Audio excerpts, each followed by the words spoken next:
lesson to make sure you have 11 o'clock class, I guess. No, you're everybody good. Else is no, we're good. So thoughts coming off the bye week?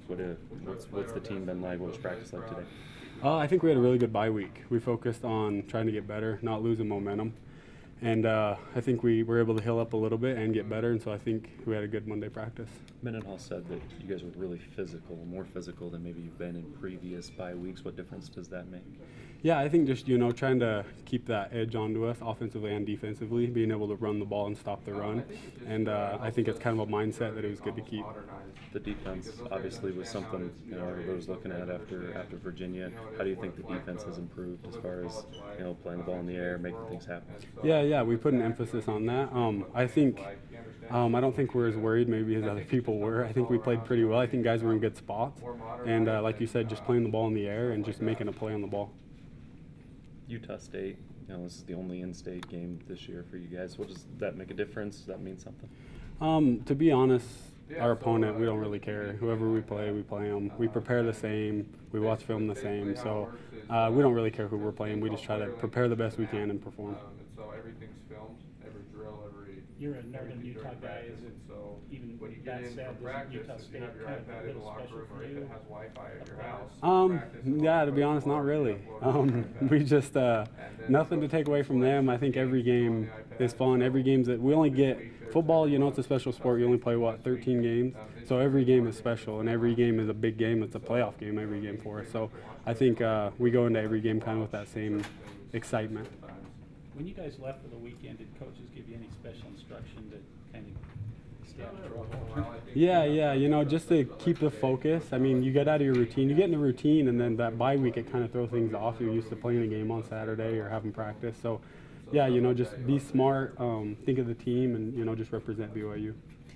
As far as the problems with the PIs and that, I know you discussed it before, but is that something you worked on in practice as far as finding the ball and things like that? Yeah, definitely we put an emphasis on that. I mean, like you said, I think the main thing is we just weren't looking for the ball. I don't think it's so much that guys are just mugging them. I think they're just not looking for the ball.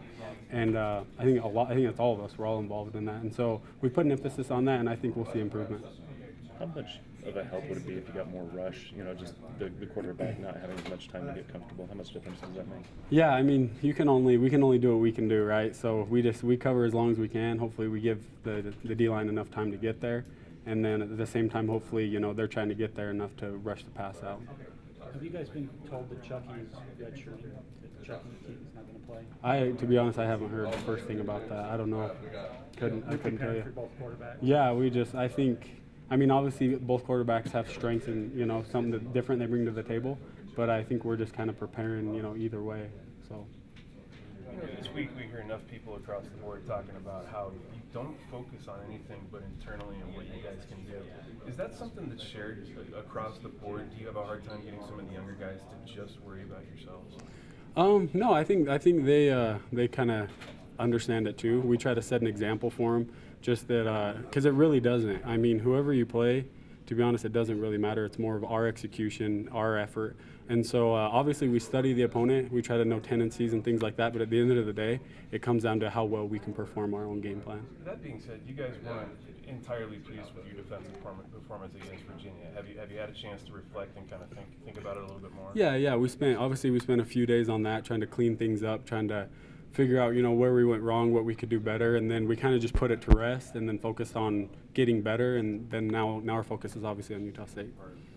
We mentioned the Utah State quarterbacks, but the rest of the offense, what do you see receiver-wise, running back-wise, what do you see from the rest of Utah State? Yeah, they're a talented bunch. They have some speed on the outside. They're really good on the perimeter, and I think they do a good job of using their players, using their speed on the edge and trying to get guys in space. Does it mean anything to you, Jim McMahon having his jersey retired on Friday? Yeah, I mean, obviously that's really special. He's a guy who, like we say, tradition, spirit, and honor here. We really try to honor the guys before us, and I mean, a guy like that helped pave the way, that helped give BYU a name, and that's really cool. It's really special, so I think that'll be cool.